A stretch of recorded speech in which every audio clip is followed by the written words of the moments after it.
তো hello friends, good morning, welcome back to my channel Shrima worlds ব্লগসে নিয়ে চলে এলাম নিউ ভিডিও।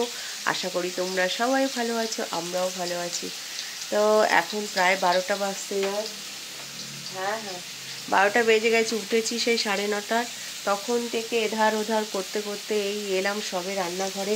তো রান্নাঘরে দেখো কি রান্না করছি। সকালে চা খাওয়ার আগে এত কাশি হয়েছে, সারা রাত ঘুমাতে পারিনি, 5টা নাগাদ ঘুমিয়েছি। তারপরে এই দাদা উঠে চাটা করে দিল, এই খেলাম। খেয়ে কতগুলো কাঁচা বাকি ছিল ছেলের ঘরে, সেগুলো সব কেচে নিলাম। এখন রান্নাঘরে এসে আবার 2টোর মধ্যে কাজে যেতে হবে। আজকে একটা মেকআপের কাজ আছে। তো দেখতে থাকো সারাদিন কি করি না করি। আশা করি তোমাদের সবার ভালো লাগে। বসিয়ে দিয়েছি কাঁচকলা দিয়ে মাছের ঝোল। এই যে কলাগুলো ভেজে নিচ্ছি, এই জিরে ফোড়ন দিয়েছি, আগে মাছগুলো ভেজে নিয়েছি।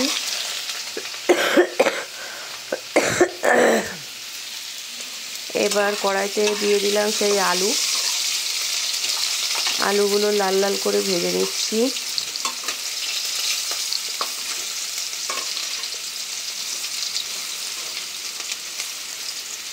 আর বলো না, এত কাশি যে কি করে হচ্ছে বুঝতে পারছি না। হ্যাঁ চলো, আমার আলু উচ্ছে ভাজা অলমোস্ট কমপ্লিট। আর এদিকে কাঁচকলা দিয়ে মাছের ঝোল করেছি, হালকা পাতলা জিরে বাটা দিয়ে, কাঁচা লঙ্কা দিয়ে। এবার ভাত ফ্রিজে ছিল বুঝেছো, সেই ভাতটা এই যে গরম হচ্ছে। আর এবার চান করবো ঘরটার মুছে। চলো, তো দেখো কাজে এসে গেছি বাবলাতলায়। এখানে আমার কাজ আছে। বাড়ি থেকে তাড়াহুড়ো করে বেরিয়ে এলাম, দেখি কতক্ষণের কাজ আছে, করে তারপরে বাড়ি যাব। যাই এখানে কাজটা সেরে নিই। তো গুড ইভিনিং বন্ধুরা, চলে এসেছি বাড়ি কাজ থেকে। এখন এসে ঝটপট রেডি হয়ে গেছি, জামা কাপড় ছেড়ে রান্নাঘরে চলে এসেছি। যে কালকে আন্টিকে দেখতে গেছিলাম, আন্টি আমার কাছে চিলি চিকেন আর পরোটা খেতে চেয়েছে।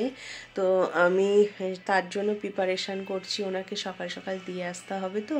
তো তার জন্য আমি পুরো রেডি করে, এখন আর বিশ্রাম করলাম না, পুরো রেডি করে নিচ্ছি। তারপরে আর বলো না, কাশি। তো সে মায়াপুর থেকে আসার সময় শিয়ালদা থেকে বাজার করেছিলাম তোমার আমলকি। সেই আমলকির একটা আচার বানাবো, রেসিপি দেখেছি ইউটিউবে। তো দেখছি ওটা করলে খেতে পারবো কি না। তো একটা মশলা বানাতে হবে, সব জিরে ধনে মৌরি টৌরি দিয়ে একটা মশলা বানাতে হবে, 5 ফোড়ন দিয়ে। আর বানাতে হবে তেঁতুল দিয়ে। তো আমি আবার দেখে নেবো। আর এখন দেখো কেটে যে সবজি কেটে নিয়েছি, ক্যাপসিকাম, চিলি চিকেন বানানোর জন্য টমেটো আর পেঁয়াজ। আর এদিকে এই যে আচারটা করব বলে এগুলো না, এই যে সাইডে সাইডে এই যে এরকম করে করে কেটে নিয়েছি বুঝেছো, দাগ দাগ করে। তো এই এখন প্রেশার কুকারে 3-4টে সিটি মেরে নেব। আর ওদিকে মাংস ম্যারিনেট করে না আমি ওই ফ্রিজে রেখে দিয়েছি, ওটা তোমাদের সঙ্গে পরে দেখাবো। এখন এটা সিদ্ধ বসাই, তো দেখতে থাকো। তা বন্ধুরা, আমি তো এই যে তখন বললাম চিলি চিকেন করব। তো এই যে চিকেন এগুলো তো কেটে কুটে রেখেছিলাম, দেখিয়েছিলাম তোমাদের। আর এটা হচ্ছে সেই চিকেন ম্যারিনেট করে রেখেছিলাম। এইবার এটা ভাজবো। এদিকে কড়াই বসিয়ে দিয়েছি। হ্যাঁ, কড়াই বসিয়ে দিয়ে তেল দিয়ে ওটাকে ভেজে নেবো আগে। চিকেনগুলো পকোড়া বানিয়ে নেবো আগে। পকোড়া বানিয়ে নিয়ে তারপরে তো চিলি চিকেন বানানো একদম সোজা। আর ওদিকে আটাও এনে দিয়েছে বাবু। এই যে এটাকে এখন মাখিয়ে রাখবো পরোটা বানানোর জন্য, একটু ময়াম দিয়ে মাখিয়ে রাখবো। ওনাকে আবার তেল কম দিয়ে বানাতে হবে। তো এই যে অ্যারারুটটা মাখিয়ে নিচ্ছি। এটা তো আগে সব মাখিয়ে দিয়েছিলাম, আদা রসুনের পেস্ট, লঙ্কার গুঁড়োটা এখন দিলাম, আর অ্যারারুটটা এখন দিলাম, দিয়ে ম্যারিনেট করে রেখে দিয়েছিলাম। এখন এই কড়াই বসিয়ে দিয়েছি তেল দিয়ে। এবার এটাকে করে নেব। তো দেখো এদিকে আমি আটাটা ঢেলে নিয়েছি, এতে নুন আর একটু কালো জিরে দিয়েছি, একটু ভালো করে করব টেস্টি করে। তাই বলে আমি এই দিয়ে দিলাম। আর এদিকে দেখো পকোড়াগুলো হচ্ছে, আর আচারটাও অলমোস্ট কমপ্লিটের দিকে। আর একটু মিষ্টি দিলাম, মিষ্টি কম হয়েছিল বলে। তো এদিকে আমার পকোড়াগুলো ভাজা পুরো কমপ্লিট হয়ে গেছে। ওই কড়াইতে দিয়ে দেবো সবজিগুলো এক এক করে, দিয়ে তারপরে ভাজতে থাকবো। তারপর ওই যে মশলা করে রেখেছি পুরো আদা রসুন, তারপরে যা যা দেয়, জিরে গুঁড়ো লঙ্কা গুঁড়ো সব অল্প অল্প, যেহেতু এর মধ্যে দিয়েছিলাম তো এর মধ্যে একটু অল্প অল্প দেবো, দিয়ে কষাতে থাকবো।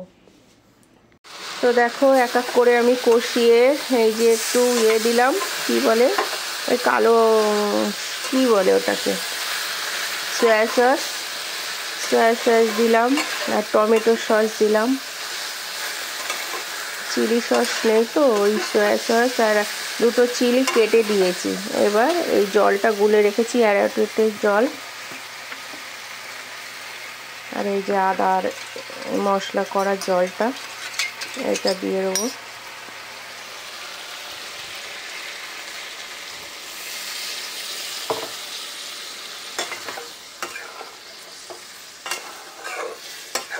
দেখতে তো ভালোই লাগছে, জানি না খেতে কেমন হবে। টেস্ট গন্ধটাও সুন্দর বেরিয়েছে, বুঝেছো? প্রফেশনাল যেরকম গন্ধ হয় চিলি চিকেন, এরকমই গন্ধ বেরিয়েছে। তো ঠিক আছে, ফুটে গেছে মোটামুটি, আরও একটু ঝোল মরবে, তারপরে এটাকে একটু হালকা গরম মশলা দিয়ে নামিয়ে দেবো।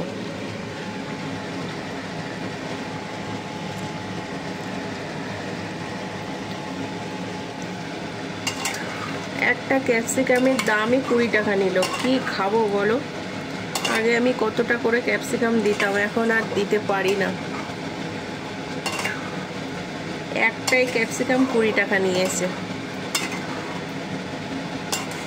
আজকে চিকেন বেশি, সবজি কম। দেখো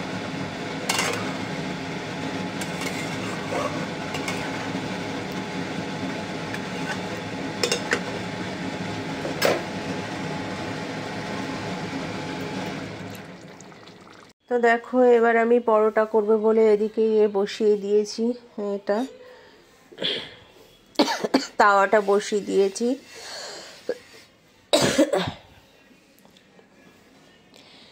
এবার এরম করে সব বেলে নেবো, বেলে নিয়ে তারপরে তেল দিয়ে ভাজবো, একদম কম তেলে। ও আমার পরোটাগুলো ভাজা হয়ে গেছে, অল্প করে করে তেল দিয়েছি তো, একদম লাইট মানে করে নিয়েছি। এবার দিয়ে আসবো গরম গরম। টিফিন বক্সে ভরা হয়ে গেছে এই যে, আর এই যে পরোটা অনেকটাই করে দিয়েছি, আঙ্কেল আর আন্টি দুজনে মিলেই হয়ে যাবে। আচ্ছা, তুমি এমনিতে সবসময় কাঁদো দিদা, ওই কান্দাটা তোমার বন্ধ করলে তুমি একদম সুস্থ। আর বেশি দিন নেই, ঠান্ডাটা পড়েছে বলে একটু ব্যথাটা বেড়েছে, আর বেশি ঠান্ডা লাগবে না।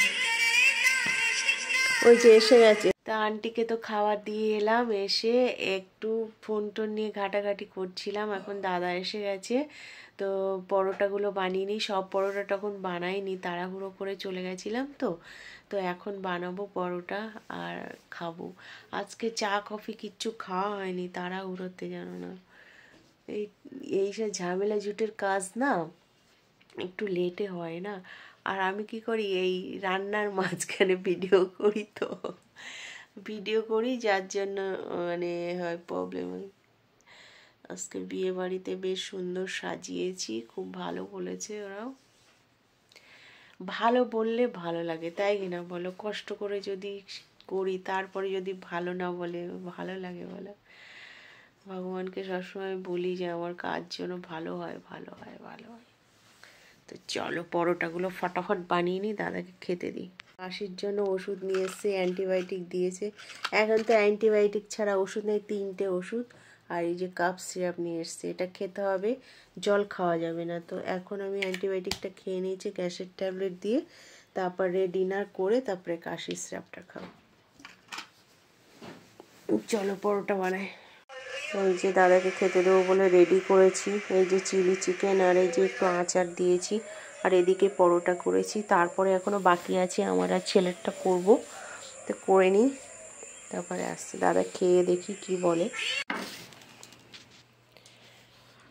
তো এই যে আমার খাবারটা আমি নিয়ে নিয়েছি, 3টে পরোটা আর এই যে একটু আচার। আর এই যে দাদা খেয়ে কি বলছে দেখি। কি বলছে গো? ভালো হয়েছে? ভালো হয়েছে। আচারটা বেশি ভালো লেগেছে। ও ভীষণ টক খেতে পছন্দ করে। যে কোনো টকের মিষ্টি আছে, মিষ্টি বলো টক বলো, ওর বাহানাতেই করা হয়। আমাকে বললো এইভাবে করো, ভালো লাগবে। সত্যি গো, কি করবো আমি বুঝতে পারছিলাম না। টেস্ট হয়েছে ভালো।